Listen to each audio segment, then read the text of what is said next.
You're listening to an Airwave Media Podcast. Spring is here, and there's a whole new way to chai at Starbucks that's made perfect for you. Choose your sweetness, dial it up, or keep things light. Add a touch of pistachio, a hint of strawberry, or vanilla, or make it a spring classic with lavender. Because this season, there's endless ways to chai at Starbucks. Experience a membership that backs what you're building with American Express Business Platinum. Unlock over $3,500 in business and travel value annually with statement credits on select purchases from brands like Dell, Hilton, and Adobe, and other benefits. American Express Business Platinum. There's nothing like it. Based on total potential value of statement credits on select purchases and other benefits, enrollments required, monthly and other limits and terms apply. Learn more at americanexpress.com/business-platinum. It's Jenny. And Jen. And this is an old episode from our back catalog about the Nazca Lines and the fascinating culture that created them. Next week, we're releasing an episode about an ancient volcanic eruption that affected the world on a global level. It's an old story and a big one. We realized we touched on it already in 2 of our past episodes on Teotihuacan and the Nazca Lines. The Nazca lived in Peru in the ancient Atacama Desert. They etched images into the sand in the high desert plateaus of animals and people, some the size of football fields. And when the drought came, their petroglyphs changed too.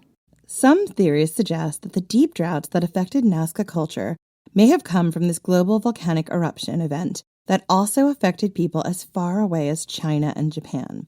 Get ready for our most explosive volcanic episode of the season to date by revisiting the Nazca in depth. We'll be back next week with a brand new episode. See you then. The desert remembers everything.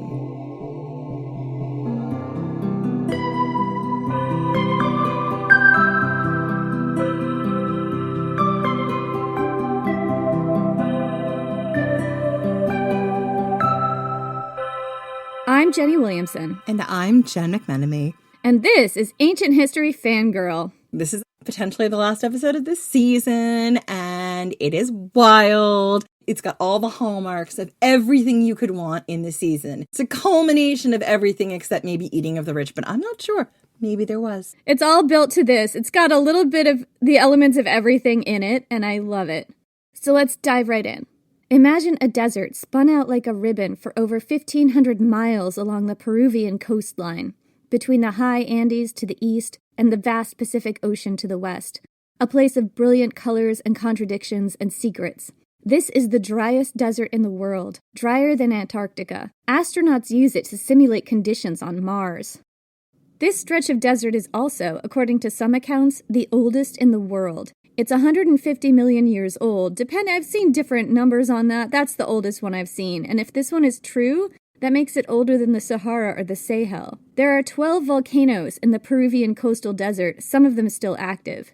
In some places, the sand and rock here has oxidized, coloring sand dunes and hillsides with striking streaks of red and crimson and beige. Today, the desert has several names, depending on where you are. To the north, it's the Sechura Desert. To the south, it's the Atacama.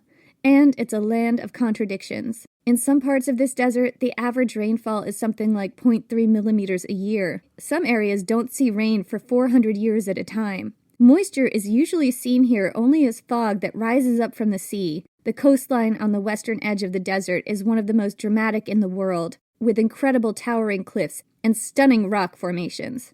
And yet, the area is subject to intense flash floods, where sometimes decades of rain fall on the desert in a single day. The flash floods of the Peruvian coastal desert are some of the worst in the world. They've been known to wipe out entire towns. It's a place of stunning and varied landscapes, from perfectly flat plains of silvery gray sand to dunes the size of mountains, ancient riverbeds that roar to life every few hundred years, salt lagoons and geysers that eject water over 30 feet in the air. It's a forbidding place, sometimes called the Death Valley of South America, and yet people have been making their homes here for over 7,000 years. The desert remembers everything. In some places, the weather is so unchangeable that footprints last for centuries. On one high, flat plain, the one between the Ica River and the Rio Grande de Nazca River valleys, There are still tire tracks from a truck that drove here in the 1920s, perfectly preserved. This is where you can find the Nazca Lines. The Nazca Lines are geoglyphs, and they're not the only ones. All over the world, people have carved art into the earth by scraping off topsoil to reveal different colored soil underneath, by building mounds of raised earth or arranging lines of stones in different shapes, enormous shapes, only visible from the air. The Nazca Lines are perhaps the most famous geoglyphs in the world, and they're ancient, created from about 200 BC to 500 AD, but for centuries they were entirely forgotten.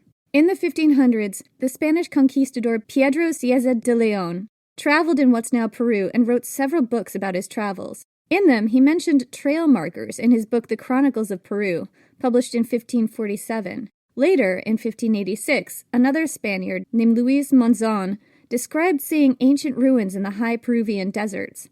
He described, quote, signs of streets, and when he asked local indigenous people about them, they said that long before the Inca lived here, a people called Viracocas made paths across the high deserts. However, it wasn't until the 1920s and 1930s, when commercial and military pilots started flying planes over the area, did anyone realize what was actually in that desert. The Nazca Lines are only located in one part of the desert, a high plateau in the foothills of the Andes between the Ica River and the Nazca River valleys. This is the homeland of an ancient people called the Nazca, who lived in the area from roughly 200 BC to 650 to 750 AD. The Nazca Lines date from roughly 200 BC to around 500 AD. The plain stretches over 50 miles in length, but most of the petroglyphs are found within a 19 square mile area. There are thousands, most of them pin-straight lines stretching through the desert, some for over 30 miles. But there are also more than 70 animal and plant figures and 300 geometric designs, including broad roads and trapezoid shapes taking up entire plateaus. The Nazca Lines are stunningly made. There's a monkey with a spiraling tail, a hummingbird, a condor, a spider, a parrot, which kind of looks like a scorpion or something to me, but I don't know, apparently it's a parrot, a whale, a lizard, even a dog. The designs are geometric, stylized, and very sophisticated. Many are made from one single unbroken line. I mean, some are very sophisticated. There's also one that looks like a giant blob with hands, and that one is my favorite one. Jen, you've seen this one, right? It's like if they let you and me drink a lot of alcohol and then go out and make a Nazca Line, that would be what it looked like. Jenny, I don't need to drink a lot not to be able to draw and make a Nazca Line. I have no artistic talent. I couldn't do this sober either. I also have no drawing talent. None at all. And I'm like, it's okay. We don't have to be good at everything. Anyway, there are also long, dead straight trapezoidal strips. And there's narrower paths that are also long and eerily straight. Not to mention abstract patterns like floral designs and stars.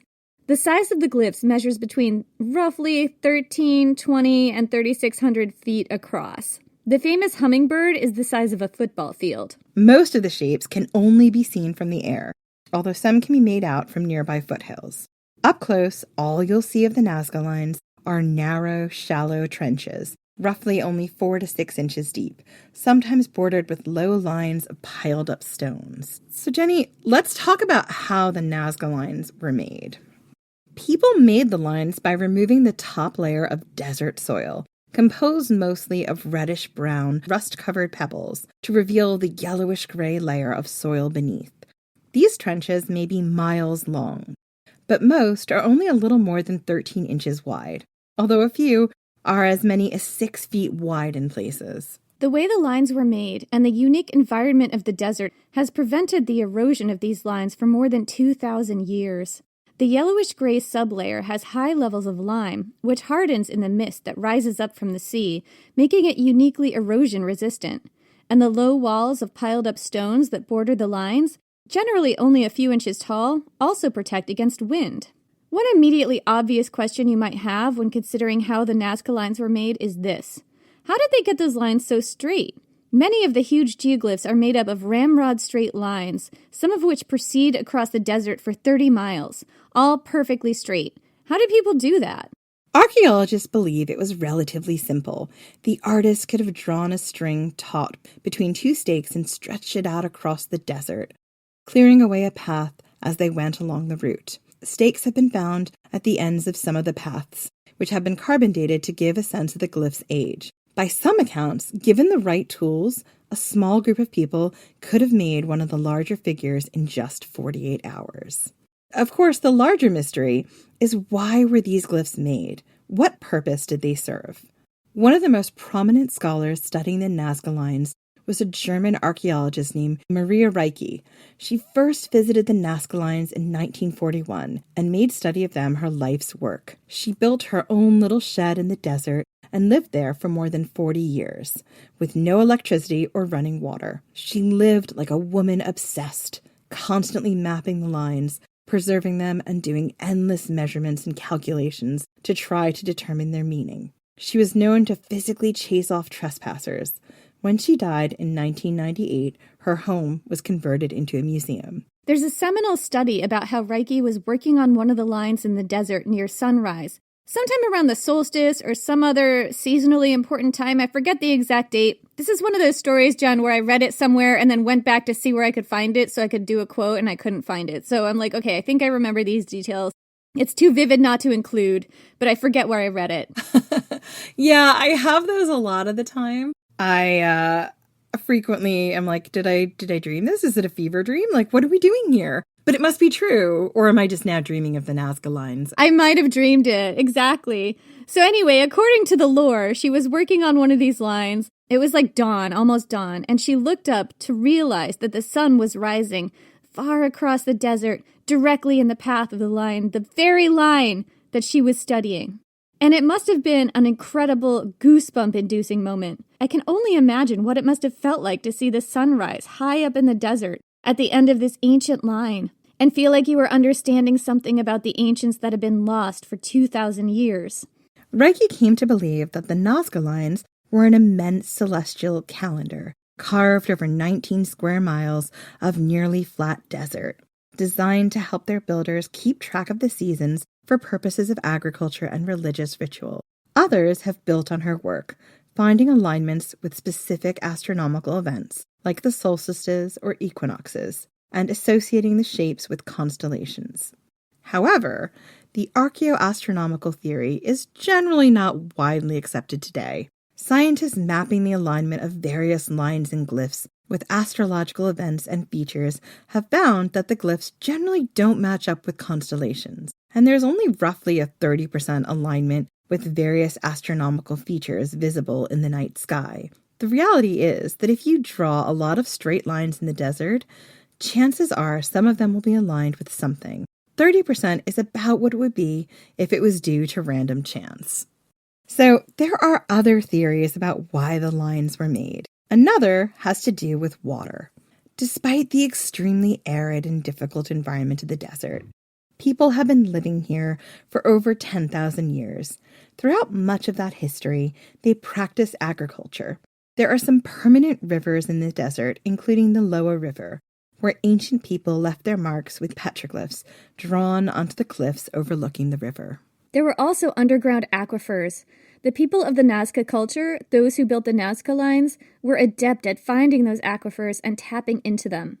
They built a complex system of underground aqueducts that transported water from aquifers and more consistent permanent rivers to their fields and communities, ingeniously designed to limit evaporation in the dry, arid environment. The aqueducts, known as puquios in Quechua, which is a local indigenous language, were, and still are today, accessible through spiraled, corkscrewed paths descending down to shallow shafts that reach down to water level. People could get to the water from here and draw it up in buckets for drinking and other purposes, and they could also get into the tunnels to repair them. I've seen them referred to as these sort of like ancient manholes, but they look a lot neater. And people in indigenous communities still do that. Like, there are still people who crawl into these ancient aqueducts and clean out all the moss and stuff and just make sure that the water's flowing okay. You can see dozens of these corkscrewed access shafts, called hoyos or eyes in Spanish, all along a single aqueduct line. It's a matter of controversy how old the puquios are, but many believe that most of the ones we know of today were built roughly around 400 to 500 AD, which was around the end of the era of the Nazca Lines. It's believed that the Nazca culture could have, quite possibly would have had to have, access to these aquifers in order to make agriculture possible where they lived. Some scholars have proposed that the Nazca Lines don't point to the stars and solstices, but underground aquifers and other water sources. They were there to mark where you could dig to find water in the high plateaus. Once again, however, based on more modern analysis, the glyphs have not been found to point to water sources with any statistical significance. The rate is about 30%, roughly the same as the alignment with celestial bodies, and not more than you'd get with random chance. A third theory suggests that the ancient paths of the Nazca Lines were really supposed to be paths.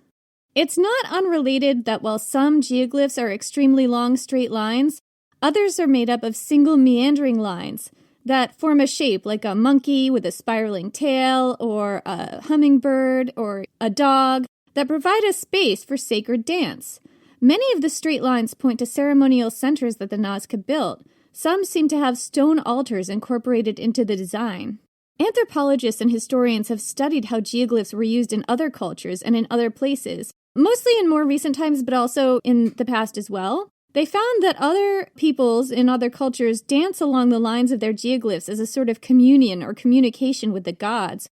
So that's one theory today that's a bit more favored, that the geoglyphs were used in sacred ritual dances and their lines were ritual pathways. So, there have been some new discoveries with regard to the Nazca Lines. There are, as we said, thousands of Nazca Lines, and new ones are discovered all the time.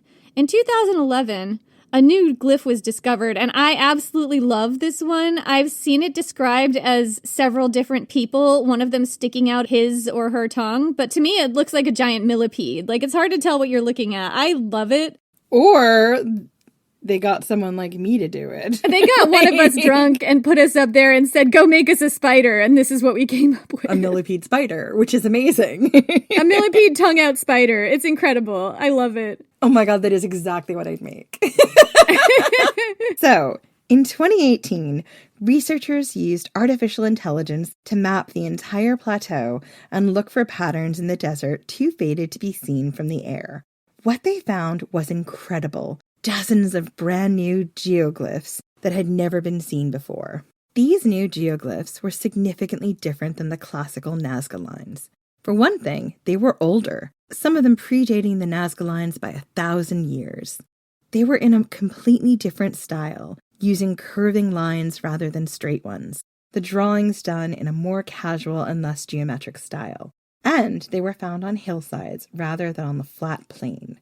The images include people walking and moving in groups, lines of people waving, a man with spiked-up hair holding a club, and animals such as a killer whale and rare pampas cat. One of the most famous, the Paracas candelabra, is roughly 500 feet long and can be seen 12 miles out at sea.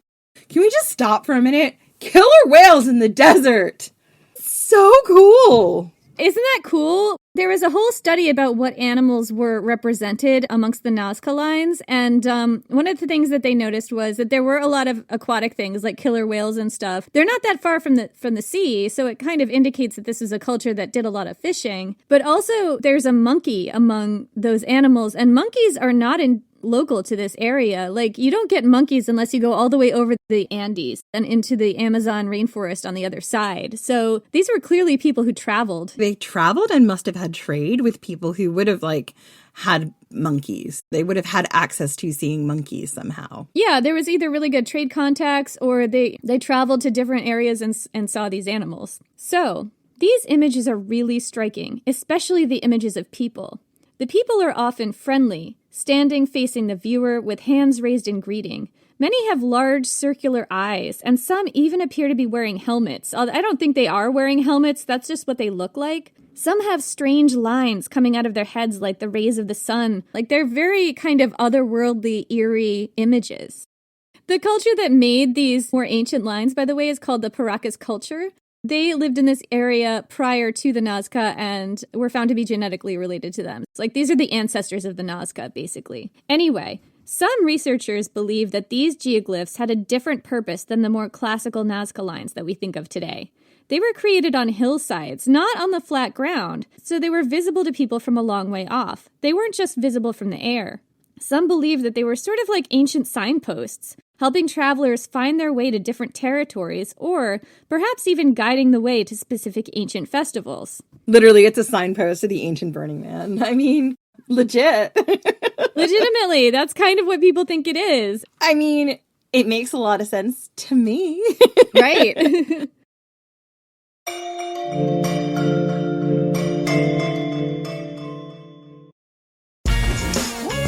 Refreshing wild cherry cola meets smooth cream. The treat you deserve. Pepsi Wild Cherry and Cream. Treat yourself. Picture this. A curve in the road. A change in plans. Well, what do you say? With the all-new Audi Q3, the answer's always yes. Yes to adventure. Yes to escape. Yes to performance. Yes to comfort. Yes to right now. Because saying yes without hesitation, that's real luxury. The all-new Audi Q3, made for the yes life. We all have that dream trip we've been wishing we could go on, but too often life, or usually price, gets in the way. That's why Priceline is here to help you turn your dream trip into reality. With up to 60% off hotels and up to 50% off flights, you can book everything you need for your next adventure. Don't just dream about that next trip.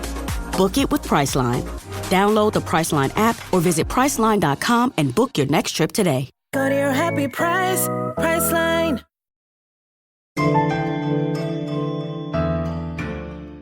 So who were the Nazca? And I think that's the question that you need to answer if you really want to understand what the Nazca Lines mean. Like, who were the Nazca and what were they experiencing and going through during this time when they were making these lines? So, if anywhere on Earth is haunted, it's the deserts of Peru. There are parts of this desert where fossilized whale corpses lie spread on their backs with fins outstretched for miles and miles, as if making snow angels in the sand. They've lain here undisturbed for millions of years. There are parts of this desert where the sand is stippled with pieces of twisting black and green glass, the remains of a comet strike 12,000 years ago. There are parts of this desert on the Nazca Plateau where up to 6,000 shallow, human-sized holes march up a hill for almost a mile in a tightly packed band up to 60 feet wide.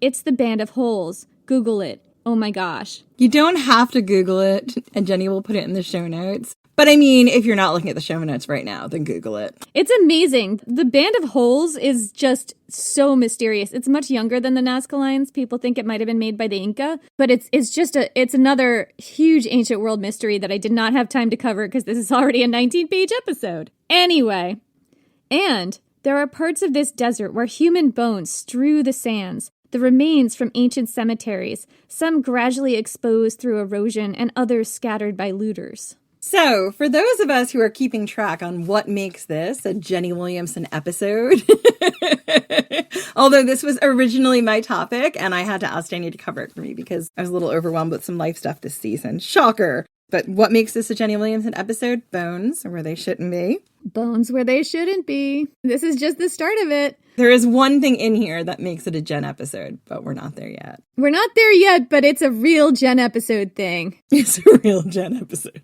So, one of those places filled with bones in the desert is Chochilla Cemetery. This is an ancient necropolis located roughly about 40 miles south of the Nazca Lines. It was in use from roughly around 200 to 800 AD. And it's widely believed the people who used it were the same people who built the Nazca Lines. Prior to 1997, it was viciously plundered, with many precious artifacts and textiles stolen and bones scattered across the sands. Since then, archaeologists have been working to painstakingly piece the burials back together. Some of the bodies are almost 1,000 years old. They were kept in open-air mud brick tombs, and the way they were buried is interesting and unique. They were buried in an upright sitting position, wrapped in thick bundles of cotton cloth and then painted with resin. There was not a discernible distinction between male and female burials, suggesting that there may have been a fair amount of equality between men and women. The bodies are extremely well preserved, probably because of the resin and the dry air. Many have complete sets of white, healthy teeth and long, thick hair down to their waists.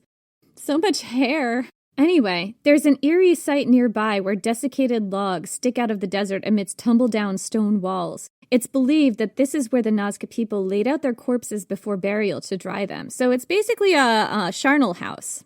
So what do we know about the people buried here? Other than that they had fabulous hair and great dental hygiene. What scholars believe they know today is that early Nazca society was made up of small local chiefdoms who came together at regional centers of power and religion. They were not an urban society. They lived in small rural settlements in steep-sided valleys. They often built their homes on flattened terraces dug out of steep hillsides. This reminds me of Göbekli Tepe and also Skara Brae. Just that they didn't have the central big city. They were small groups who came together for big religious ceremonies into one area. Yeah, I would say that they're more settled than the people of Göbekli Tepe, who are probably, more genuinely hunter-gatherers, or at least semi-settled. Skara Brae, the people there, they were pretty settled, right? They just lived at Skara Brae all the time, I think. Yes, but their religion and stuff was at these big centralized religious places they would go to, like Brodgar and stuff. So they would meet with other people in a certain place for religious functions. Yeah, I think Skara Brae was a bit more settled and also older and a very different climate, but near the sea. It's just that idea of small families and chieftains and then going in for the big centralized religious festivals is such an interesting contrast to places like Cahokia and Teotihuacan. Yeah, totally.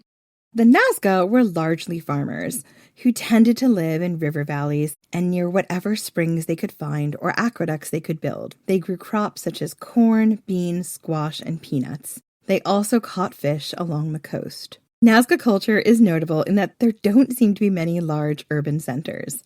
These were small clans or tribes that shared a culture, but that wouldn't have been considered an empire or a kingdom. There's no evidence of centralization or town planning. It's estimated that at its peak, the Nazca culture involved about 25,000 people total, living mostly in small settlements along the sides of steep river valleys. Again, that feels a lot like Neolithic Orkney to me. The other thing I was thinking about was the Celts and the Gauls. The culture was kind of widespread, but it wasn't centralized. It wasn't like an empire or a kingdom. It was different small family groups and tribes that all variously shared a culture, more or less, but that weren't one big country that they would have recognized. Anyway, so while this was not an urban culture, there were some impressive sites where large groups of people did come together. One is Ventilla, which actually may have been the one urban center that the Nazca did have, although there is not full consensus on this. Ventilla covers about 500 acres along the side of a valley, with hundreds of small terraces carved into the hillside. On the terraces have been found the remnants of individual homes, enclosures, and man-made mounds that may have played a religious role. And archaeologists don't fully agree on what Ventilla was. Some believe it was the Nazca's capital city. Others say that it's actually kind of hard to tell what those buildings were and that more excavation is required before it can really be determined if this was a city or not. Anyway, there's one interesting feature of Ventilla: a long ceremonial road running from the city to another important Nazca site, Cahuachi. Cahuachi is absolutely fascinating. Located on the south side of the Nazca River, it's a ceremonial complex that was built around 100 BC, so right at the beginning of Nazca culture. This location may have been chosen because of its year-round water supply, a rarity in Nazca country. Cahuachi is a large, sprawling ceremonial complex that contains approximately 40 man-made mounds and hills terraced into pyramids, the largest of which is about 60 feet high. The mounds and pyramids have adobe roofs on the sides and sometimes structures on top, and between them stretch large ceremonial plazas. Post holes around the plazas and other areas of the site suggest that there were once canopies stretched over them, providing some much-needed shade to worshippers. Cahuachi is a complex network of chambers, passageways, plazas, patios, and structures of indeterminate purpose. It may look like a city, but no signs of regular habitation or dwellings have been found here. It would seem that Cahuachi was a religious center, perhaps a pilgrimage site that attracted people from all over the region for periodic religious festivals, not a place where people actually lived. However, what has been found at Cahuachi include decorated pottery, baskets, musical instruments, and even the remains of looms. The looms were backstrap looms, a very simple type of portable loom that allows the user to weave very complex embroidered textiles. It's thought that the looms had to be portable because everyone who came to Cahuachi had to bring everything they needed with them. We've also found remains of animals at Cahuachi, including llamas and guinea pigs. The guinea pigs had broken necks, and their remains seem to have been slit open and maybe disemboweled, suggesting a kind of divination practiced here. You know what that reminds me of is like divination stuff that the Romans did when they disemboweled a chicken and decided that the gods were like talking to them through its liver or something. I just need to do more study of this type of divination because it's wild. To me, that kind of stuff is absolutely fascinating, that sort of study of divination and this belief in sort of signs and portents and how we can communicate with the world beyond the world. I find that really interesting, and I find the idea that people did that, there was a sort of comfort there in the unknown that was absolutely terrifying. Not much comfort to the animals involved. No comfort to the animals involved. Large, partially underground storage jars contain maize, peppers, and other foodstuffs that suggest there was communal feasting here. The Nazca people were known for their geoglyphs, but they were also incredibly creative in other mediums. They built complex underground aqueducts and spiral oyos and produced incredible textiles and ceramics with complex designs that give us clues to their religion and worldview. It's believed that their religion centered around water, fertility, and agriculture. The pottery and other artifacts found at Cahuachi and other places were richly decorated, with motifs that tend to repeat, including in the Nazca Lines. Elaborate double-spouted bottles, cups, bowls, effigy vessels, which are like, vessels in the shape of animals. There was this one that was this really dopey-looking lobster. I sent Jen a picture. It's so cute. I love the lobster. She'll put it in the show notes because it's so cute. Anyway, so all kinds of amazing pottery like that have been found, painted in as many as 12 polychrome colors. Grave goods show that people at all levels of society had this beautiful pottery, suggesting that there wasn't a huge wealth gap, which I found really interesting. Based on chemical analysis, it's been found that pottery found all over Nazca territory was produced at Cahuachi, so it must have had workshops where people were producing pottery that went all over. The Nazca didn't have writing. It's believed that their imagery and iconography was a type of visual communication. Motifs found on artifacts are categorized by scholars as humanoid and animal mythical beings, including the mythical killer whale, spotted cat, feline man, rayed face, horrible bird, and the anthropomorphic mythical being. I feel like I want to see a feline woman, and that would be Ancient Jenny. So I just love the horrible bird. I looked up some of these, and it was a little bit hard to tell what they were sometimes. Like, the imagery could be esoteric, I guess, if you don't spend a lot of time looking at it, but still really stylized and interesting. Yeah. The anthropomorphic mythical being is a really cool one. It's kind of a humanoid figure wearing a mask over its mouth, sometimes sticking out its tongue. In fact, that weird sort of millipede figure discovered amongst the Nazca Lines, with its tongue sticking out, looks like kind of an anthropomorphic mythical being. Yeah, it's kind of like if I got drunk and tried to make an anthropomorphic mythical being in the sand. Like, that's about what it would look like. And to be clear, no one else is saying that that's what that glyph is supposed to be. That it just looks like it to me. Like, to me, it looks like basically anything but what people tell me it's supposed to be, which is several people in a group. But what the hell do I know? I'm not a historian. Another motif that we see appearing again and again in Nazca pottery and textiles is severed heads everywhere. You can see the horrible bird. I love it that there's an animal called the horrible bird. I don't know what makes this bird so horrible. Wait, actually, yes, I do. This is why. You can see the horrible bird and other figures eating severed heads on pottery and in textiles. The anthropomorphic mythical being is frequently carrying a severed head or with severed heads attached to its belt or cape. They're even in the Nazca Lines. In 2011, researchers also found what they described as a scene of decapitation. Although I could not find pictures of this. Where is there the Nazca line that shows a scene of decapitation? I must see this because I've done a Google image search. I have not. No one's taken a picture of this that I can tell. By the time this comes out, that might not be true anymore. I don't know. But oh my gosh, you guys. Severed heads do appear to be related to the religion of a lot of ancient cultures, certainly not just the Nazca. Like, the first time I encountered it was when I was looking into the Celts and the Gauls. Anyway, at the Chowchilla Cemetery and other Nazca cemeteries, caches of severed heads have been found buried with some of the mummified bodies. Interestingly, some headless bodies were found buried as well with head jars. Painted ceramic vessels with a head painted on there, and trees and other plants sprouting from said head. So, one theory is that the people found with head jars were people who were decapitated in some kind of context, like maybe a religious ceremony. We don't know exactly. The severed heads were usually prepared in a similar way. The base of the skull would be broken, a hole punched through the forehead, through which you could run a cord or rope, sometimes made of braided human hair. This was believed to be for display purposes. The tongue was also commonly removed and kept in a separate pouch. And this totally reminds me of, like, the Gauls who had severed heads hanging from they hung them in their rafters of their houses and then took them down and told their stories with much pride and joy to visitors, whoever came to visit.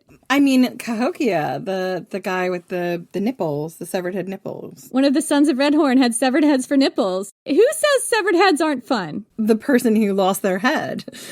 Well, that person, yeah, I mean, realistically. So, more than 100 severed heads have been discovered in Nazca sites and burials. Some of them were mummified, with lots of soft tissue preserved.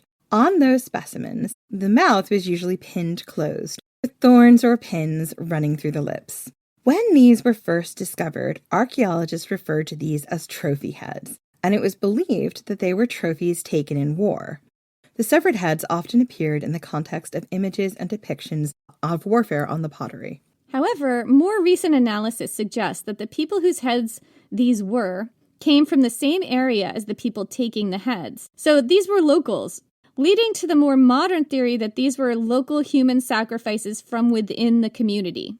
Chemical analysis of the hair of 22 individuals in Nazca graves, 4 of which were trophy heads, have yielded some interesting results. The heads were 2 adult men, 1 adult woman, and 1 child, sex unknown. The woman was found to have chewed coca leaves before being decapitated.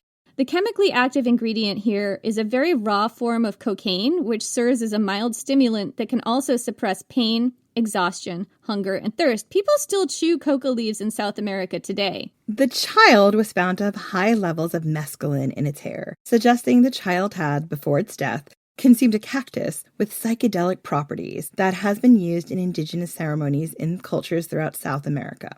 The Spanish called the cactus San Pedro, after St. Peter, who holds the keys to heaven. In Quechua, the indigenous language of Peru, its name is Huachuma. It translates to removing the head. Interestingly, neither of the male heads seem to have consumed any substances, suggesting that these may have been war captives or enemy combatants whose heads were taken in war. However, this evidence is kind of circumstantial. Maybe only women and children were medicated prior to head removal. Or maybe not everyone was, and the sex distribution here is just coincidence. This isn't exactly a large representative sample. Yeah, it's kind of mysterious. So there is quite a bit of debate whether the trophy heads were actual trophy heads taken in war or whether they were ceremonial human sacrifices, and this was purely for religious purposes. So, decapitation wasn't the only stuff that the Nazca did with heads, by the way. They also practiced trepanation and cranial manipulation, and I'm going to explain both of those terms, don't worry. In Cahuachi, a tomb was uncovered with 9 trophy heads lined up in front of it. They had braided hair, and 2 lay on a bed of coca leaves. One, a young adult male, was exceptionally well preserved, with eyes, eyebrows, mustache, and beard all still present. He had straight, dark hair, styled in a complicated braid. The lips were pinned shut with 2 long Horango wood pins. A cord emerged through the center of his forehead for carrying, convenient carrying purposes. His cheeks were stuffed with cotton cloth to keep the shape, and his head showed clear signs of frontal occipital cranial deformation. Frontal occipital cranial deformation. Just wanted to say it. This form of body modification was not limited to the Nazca.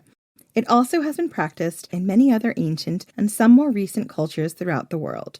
Generally, What you do is artificially bind or press the child's skull during infancy.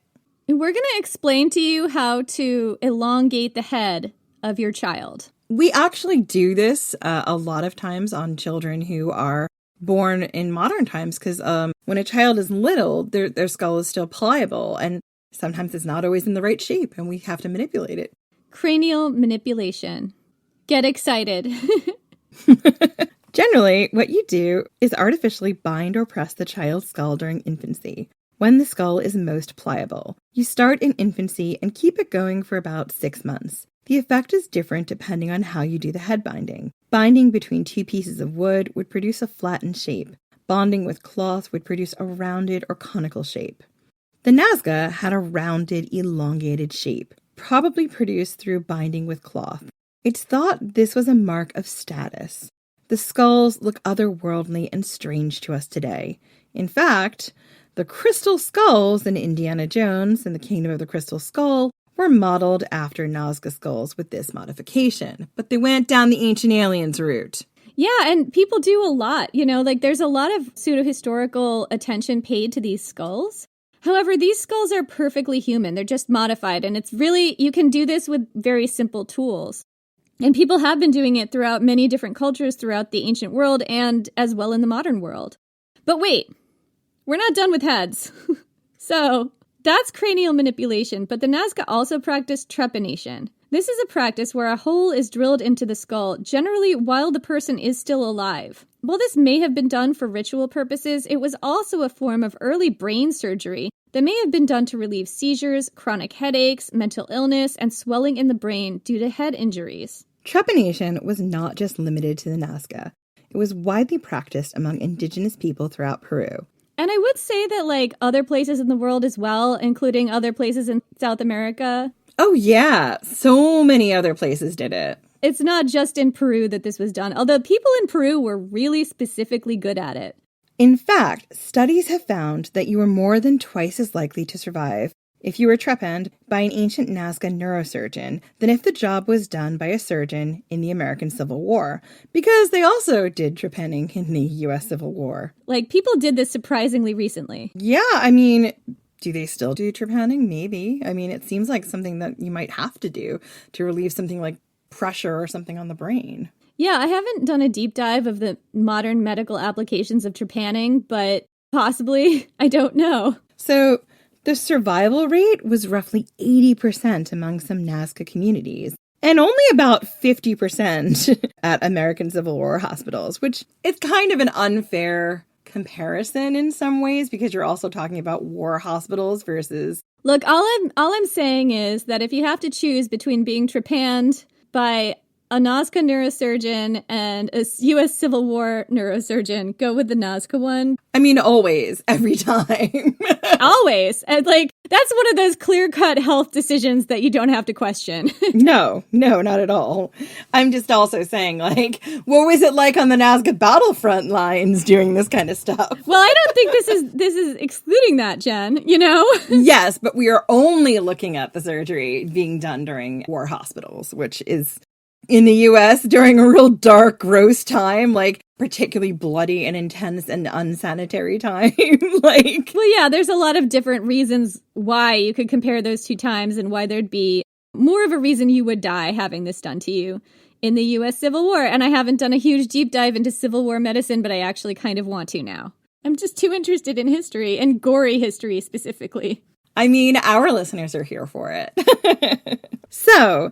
how did the Nazca end? What happened to them? Yeah, and why did they stop making their lines? And what does this have to do with the meaning of the lines? So many questions packed into this giant section. Yeah.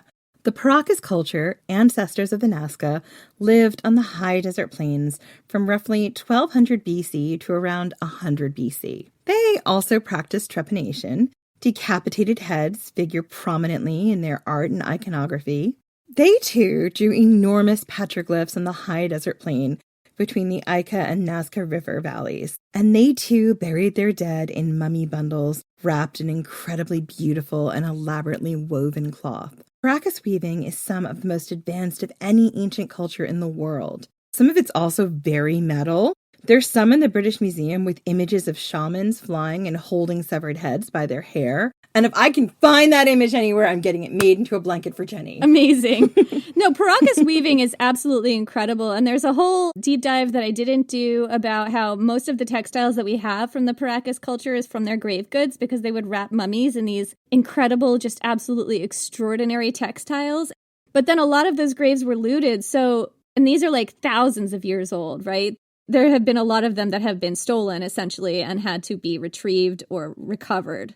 Sounds an awful lot like some of the darker areas of the antiquities trade today. Yeah.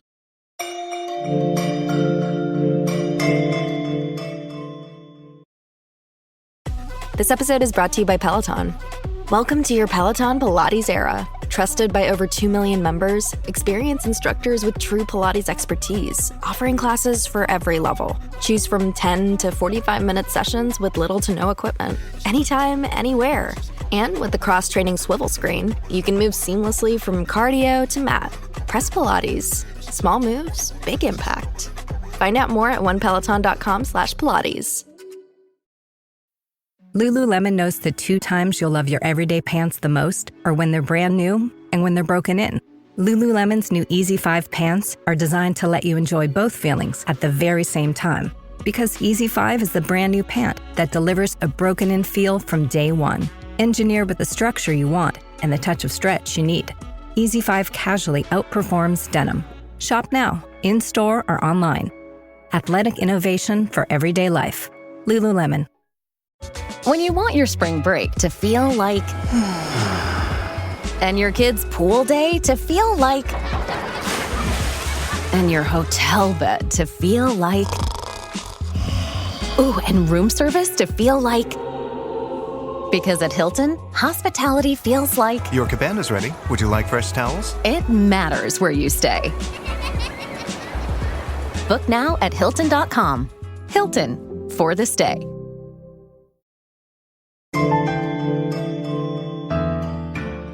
So, genetic testing has discovered that the Nazca were direct descendants of the Paracas people. But it's believed that sometime around 150 BC, another culture called the Tupara came to the area. It's not clear if they were seen as invaders, friendly new neighbors, or perhaps both at different times, but some archaeologists believe that it was the mixing of these two cultures that gave rise to the Nazca culture. So, the Paracas culture evolved into the Nazca culture, and they lived in the high valleys starting around 100 BC. But by 500 AD, they had started to decline. In just another 100 to 150 years, they seem to have disappeared entirely. Why? So one possible answer to this can be found at Cahuachi. And I saw this in a documentary on PBS called Nazca Desert Mystery, which really distilled a lot of the latest research with regard to the end of the Nazca. In that documentary, archaeologists discussed a recent excavation of one of the broad, wide plazas at Cahuachi. That plaza was covered with a deep layer of alluvial soil deposited after a flood, roughly around 400 AD. In that soil, archaeologists found the corpse of a boy who had probably drowned. And it wasn't the only flood. Archaeology has uncovered evidence for several consecutive flood events, followed by an earthquake that destroyed part of Cahuachi. Could all these successive natural disasters have caused the downfall of the Nazca? The Peruvian coastal desert is the driest in the world, but it's also prone to periodic heavy flooding due to El Niño weather patterns. These days, a large, extremely damaging flood occurs here once every 2 to 7 years. In 2017, a devastating rainstorm wiped out several villages in Peru and killed 80 people. Climate change and deforestation have made the floods worse and more frequent. So the theory is that sometime between 400 and 500 AD, the Nazca experienced one extremely devastating El Niño mega flood event, or perhaps several successive ones. Cahuachi was buried in mudslides and brought to its knees by earthquakes. And after the floods came the droughts. The aquifers dried up. The rain refused to come. The crops dried out in the fields. All of this had to have an effect on the relationship that the Nazca had with their gods. And it would seem that that's true. The evidence is in the way the Nazca Lines changed. Different geoglyphs and patterns appeared at different times. During the later Nazca period, people seem to have stopped making the elaborate animals and plants and started making long, thin trapezoids that sometimes took up entire plateaus. Archaeologists have found stone-built platform altars at the ends of some of these, suggesting a new type of ritual space. People left offerings on these altars, including seashells, vegetables, and plants, and semi-precious stones. According to this PBS documentary, the change in the Nazca Lines indicates a seismic shift in the way the Nazca conducted their rituals. New studies suggest that the long trapezoids point to mountains, specific mountains, where rainstorms would come from in the summer months. Geophysical imaging suggests that there were man-made aqueducts built under a number of these trapezoids. Some research suggests that the Nazcas themselves degraded their own environment. In 2009, there were a spate of headlines about how the Nazca created their own demise, quote unquote. But you have to be careful with headlines like this, because this is a trope, and we've talked about it a lot this season. With the Nazca, yes, it does seem to be true that they may have been doing some things around this time that did hasten the effects of climate change that was already happening. But this may not have been entirely their fault. This is a story of colonization. Sometime around the 500s AD, a culture called the Wari began to rise in prominence. The Wari were a highland people living in the Andes, and they were empire builders. They were kind of the precursors to the Inca. They took control of the high mountain valleys around them, invading villages, taking over agricultural centers, and installing their own storehouses. Villages that weren't taken over emptied out, and their occupants fled. And I do want to say that we are going to talk about some of the endemic violence that was around among the Wari and what they did to other people. There is archaeological evidence for this. This is one of those cultures that I don't think we're getting any of this from Spanish sources because it was quite a bit earlier than that. You do have to be careful with tropes about, violent indigenous people as well. So I was really careful to look for stuff that can be traced back specifically to archaeology, but you also have to be aware that archaeology also has a lens interpreting a lot of things. So the history of all of this is very complicated. But it is also true that throughout the world, some cultures are more warlike than others. So that's not untrue for any region of the world anywhere. Oh, yeah. We've seen it in all the history that we've been sharing with you, and we're going to see it everywhere. Yeah. So anyway, just to get to what I uncovered here, and I share this stuff because I wanted to show you what the Nazca could have been dealing with in their own area. So studies of bones from this time period show statistically higher levels of violence visited on skeletons of people who were colonized by the Wari during this time period, as compared with people from other Andean cultures. In Wari graves, roughly 25% of women had been subject to violence, and the rate was 42% among men. 39% of children under 15 showed at least one traumatic injury, although it should be noted that the level of trauma was relatively low among the elite dead. One of the Wari practices was kidnapping, sacrificing, and decapitating children from conquered communities. The Nazca also took heads, but the Wari used head-taking and human sacrifice more systematically as an instrument of terror against the cultures they conquered. The Wari also had this tradition called tinku, which was a ritualized battle during which people fought barehanded and with weapons in a kind of ritual war. The goal of tinku was to make your opponent shed blood, which was seen as a sacrifice to the gods. And this was done by attacking with fists, maces, and rocks, usually aiming for the head. Death and grievous injuries were common, and both men and women fought. So the history of tinku is actually a little bit problematic because I've seen conflicting accounts about it. The Wari were not the only people doing this during this time, and the Wari were not the only people doing head-taking and human sacrifice. It's just that they really intensified traditions that were already there.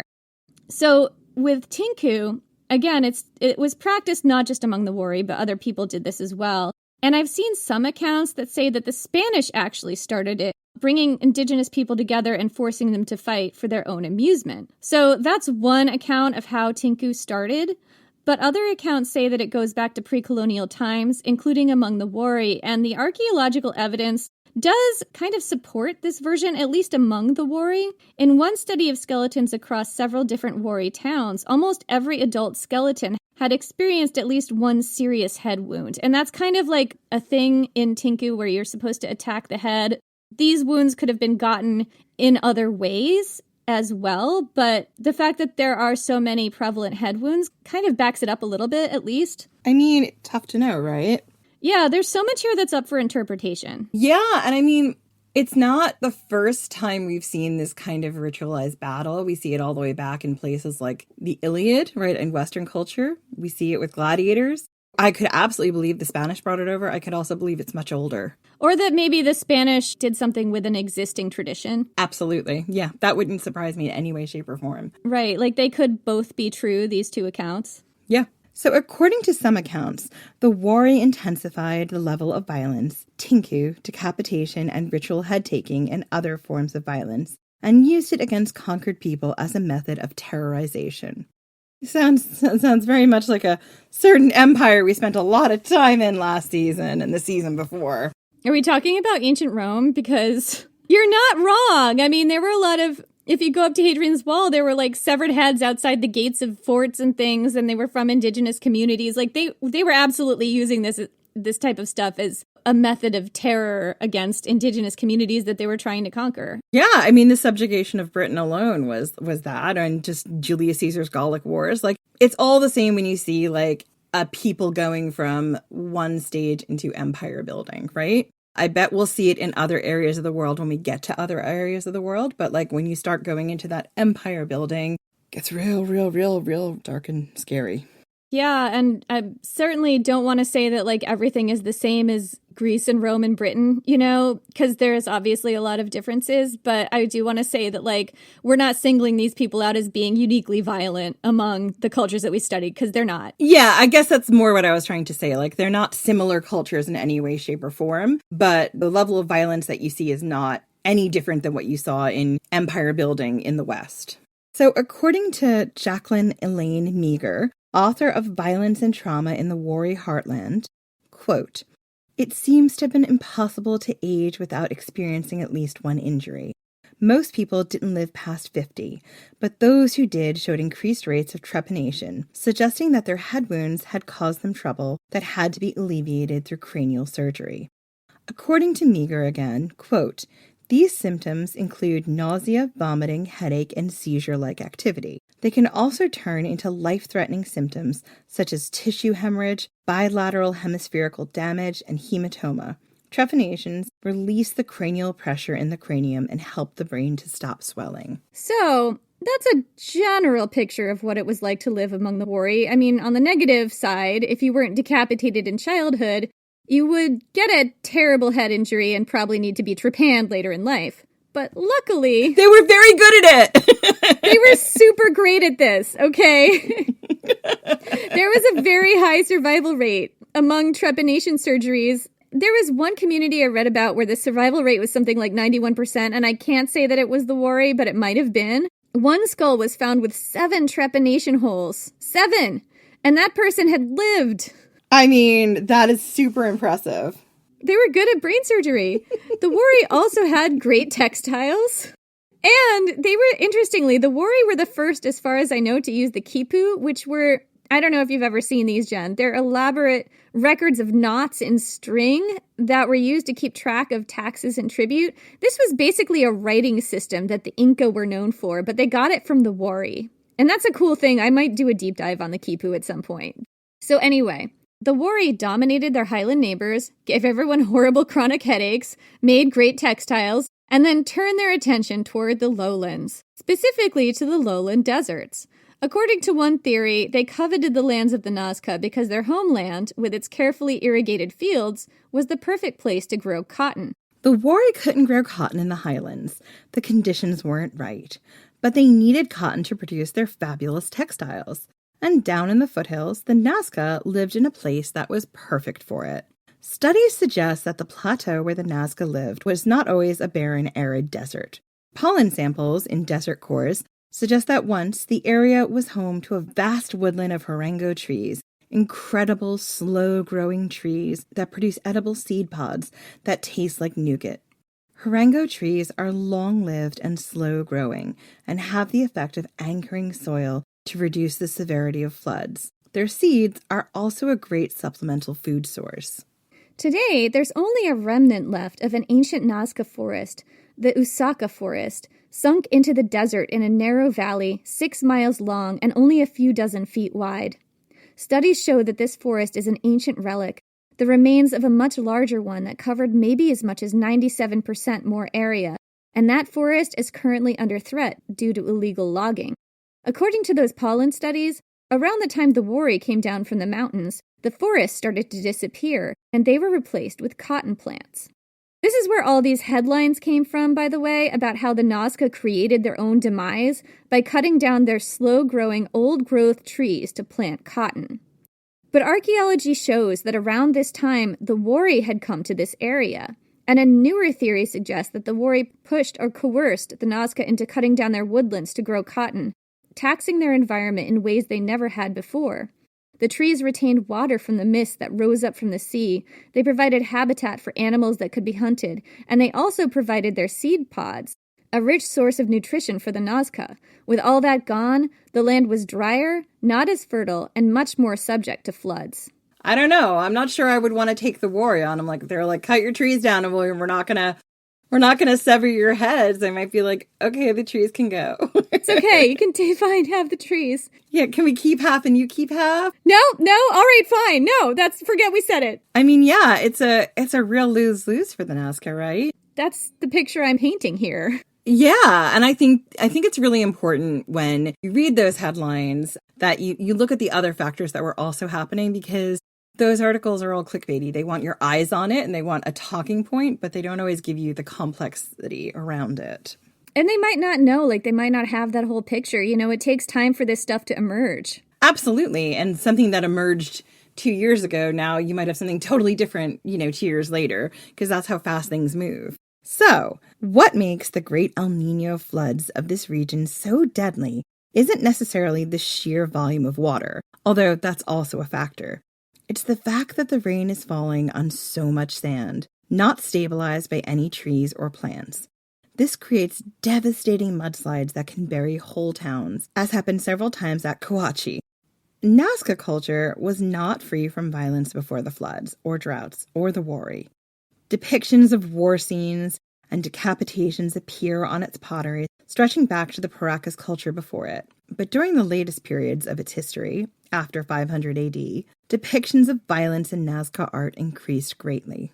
According to David Proul, in a paper titled Nazca Headhunting and the Ritual Use of Trophy Heads, quote, in the later Nazca phases, 5 through 7, there is a major increase in depictions of warriors associated with trophy heads, battle scenes, and heads being held by elaborately dressed secular leaders. Brown, Silverman, and Garcia have suggested that, quote within the quote, in contrast to early Nazca times when only supernaturals and ritualists are shown in association with trophy heads, late Nazca iconography suggests that the prestige of the leaders of late Nazca society was enhanced by successful headhunting.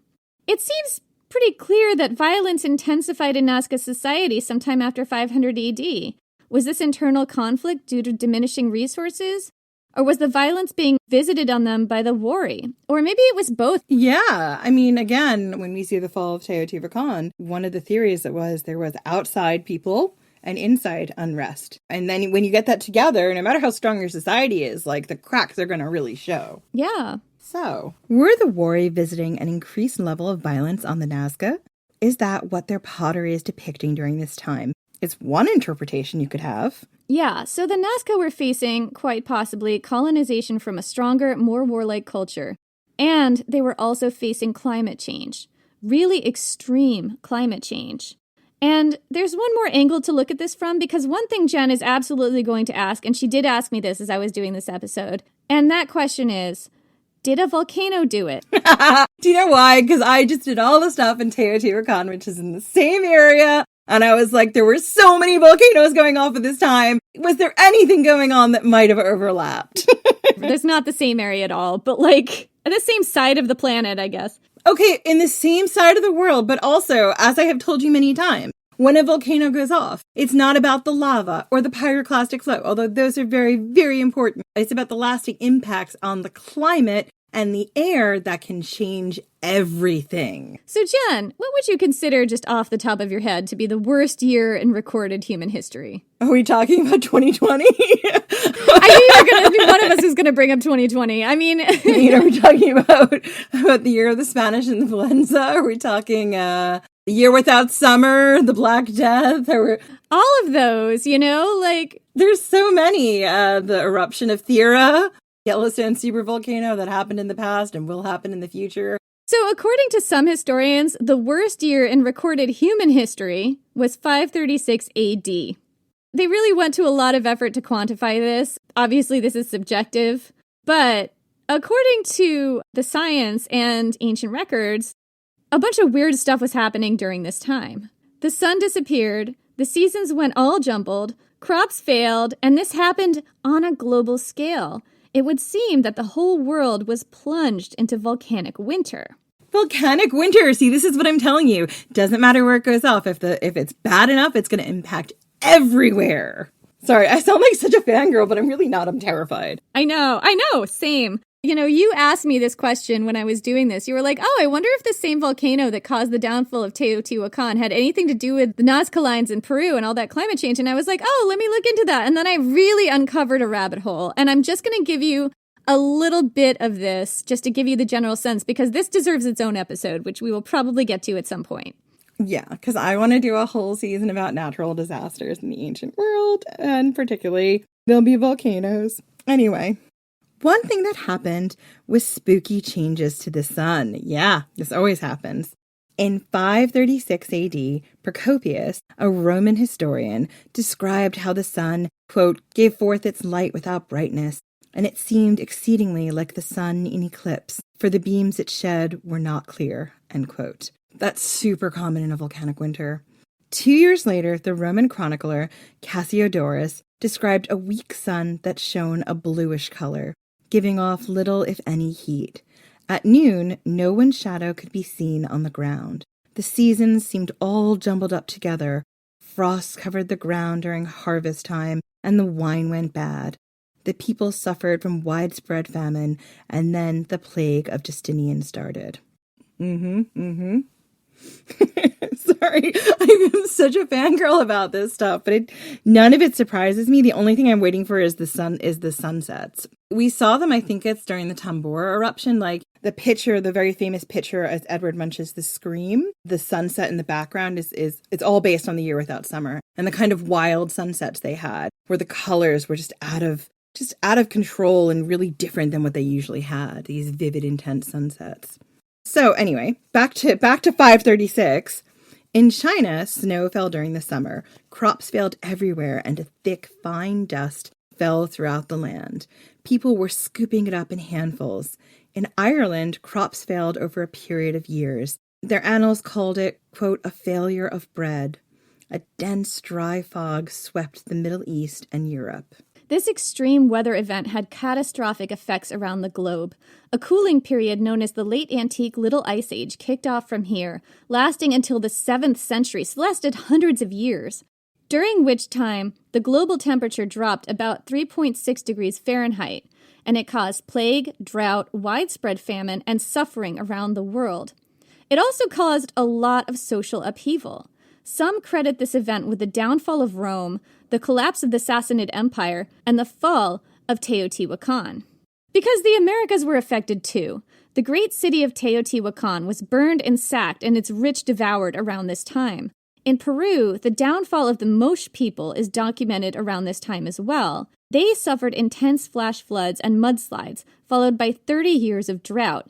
They were the Nazca's neighbors. The volcanic eruption that it made this happen, is a little hard to pinpoint. We've seen some scientists say that it could have been multiple volcanoes erupting in quick succession. One of the culprits is believed to be Ilopango, a volcano in El Salvador that erupted several times, possibly in the 400s and 500s AD. It's the same volcano that may have caused the collapse of Teotihuacan.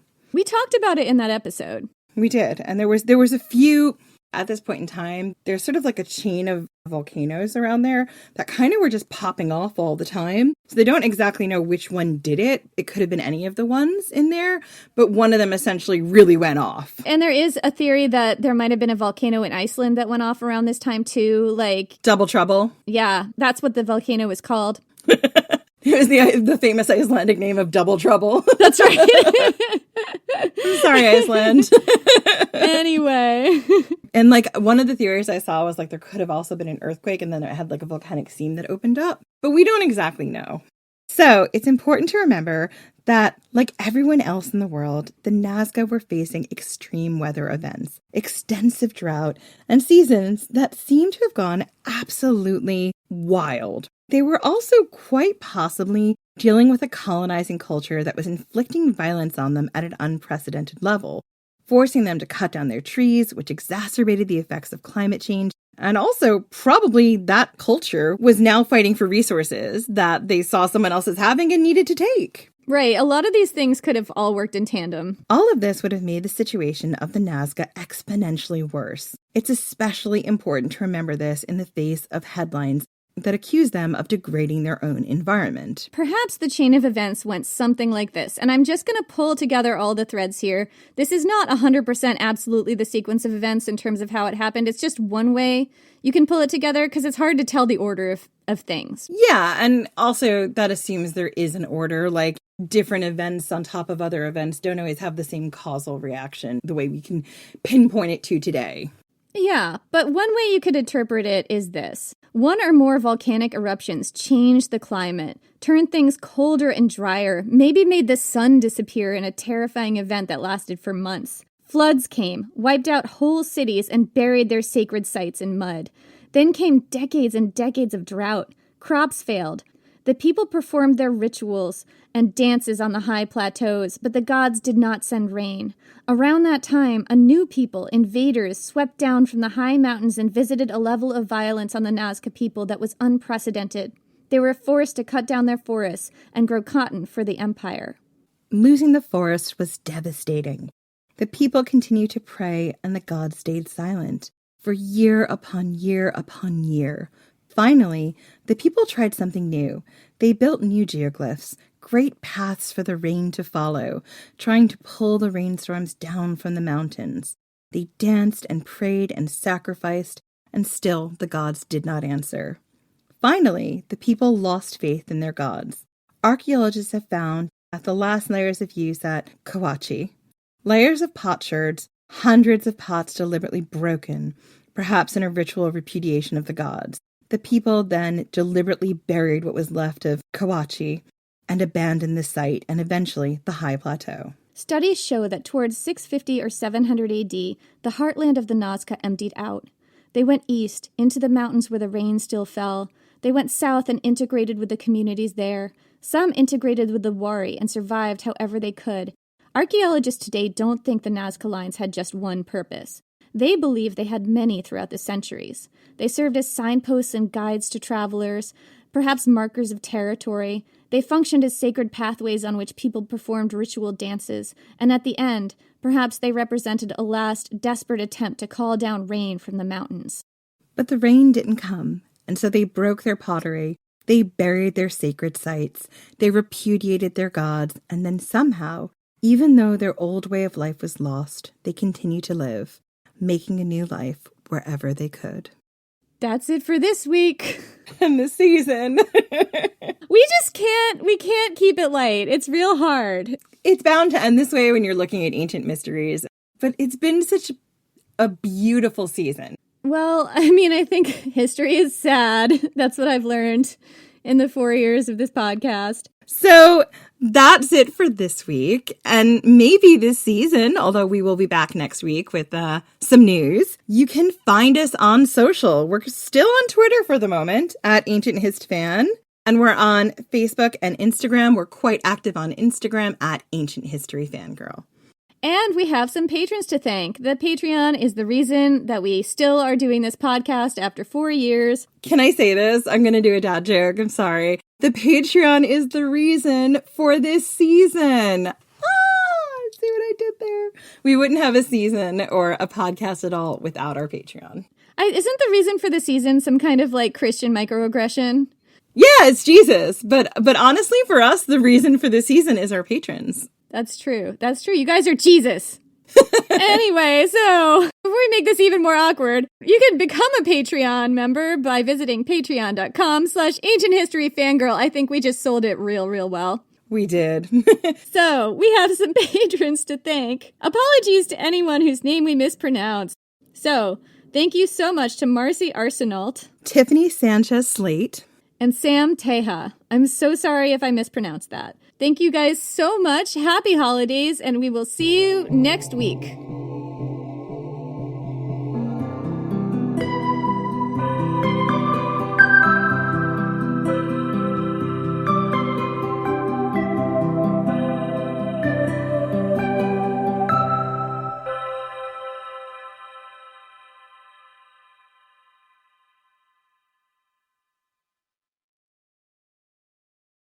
It's tax season, and at LifeLock, we know you're tired of numbers.